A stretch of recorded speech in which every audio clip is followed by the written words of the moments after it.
மற்ற ஆப் மாதிரி இல்லாம தட்சால் ட்ரிப் சிட்டியை தவிர தமிழகம் முழுவதும் எல்லா டவுன்லயும் இருக்கு. லோக்கல்ல மட்டும் இல்லாம ரெண்டல், அவுட் ஸ்டேஷன் ட்ரிப் டியூட்டின்னு எல்லா டவுனுக்கும் போகலாம். கீழே டிஸ்கிரிப்ஷன்ல இருக்க லிங்கை கிளிக் பண்ணி தட்சால் ட்ரிப்பை டவுன்லோட் பண்ணி. காட்டுமன்னார் கோவில் அருகே உள்ள சேத்தியாந்தோப்பில் அரசு நெல் கொள்முதல் நிலையத்தில் மிக மெதுவாக நெல் கொள்முதல் பணி நடைபெறுவதாக விவசாயிகள் குற்றம் சாட்டியுள்ளனர்.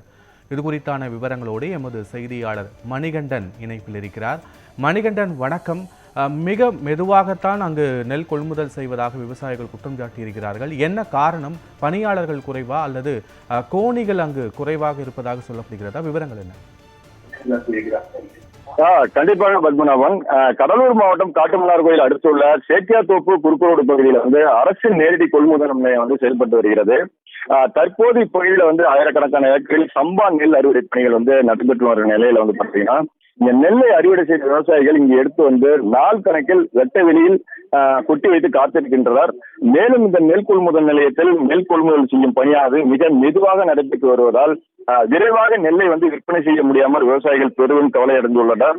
குறிப்பாக இங்கு ஏற்கனவே நெல் கொள்முதல் செய்து அடுக்கி வைக்கப்பட்ட ஆயிரக்கணக்கான நெல் மூட்டைகள் அப்படியே போதிய பாதுகாப்பு இல்லாமல் அடுக்கி வைக்கப்பட்டுள்ளதால் அடுக்கி வைக்கப்பட்ட காட்சிகளை நம்ம பார்க்க முடியுது.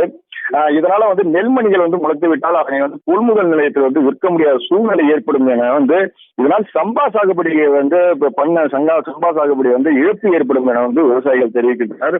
மேலும் இங்கு அடுக்கி வைக்கப்பட்ட நெல் மூட்டைகள் பாத்தீங்கன்னா தேக்கமடைந்துள்ளதால் தினசரி நெல் மூட்டைகள் கொள்முதல் செய்வது அளவும் குறைக்கப்பட்டு குறைவாக கொள்முதல் செய்வதாக விவசாயிகள் குற்றச்சாட்டு வைத்து வருகின்றனர். மேலும் காட்டுமன்னார் கோயில் சேத்தியாத்தோப்பு சுற்றுவட்டார பகுதிகளில் மூட்டை ஒன்றுக்கு கூலி ஆட்கள் அங்க வேலை செய்யும் கூலி ஆட்கள் ரூபாய் 60 வரை விவசாயிகளிடம் கமிஷன் பெறுவதாக கூறப்படுகிறது. இதன் அடிப்படையிலேயே நெல் மூட்டைகள் தேக்கமடைந்துள்ளது. கமிஷன் கொடுத்தவர்களுக்கு மட்டுமே முன்னுரிமை வழங்கி மூட்டைகளை கொள்முதல் செய்வதாக விவசாயிகள் வேதனை தெரிவித்து வருகின்றனர்.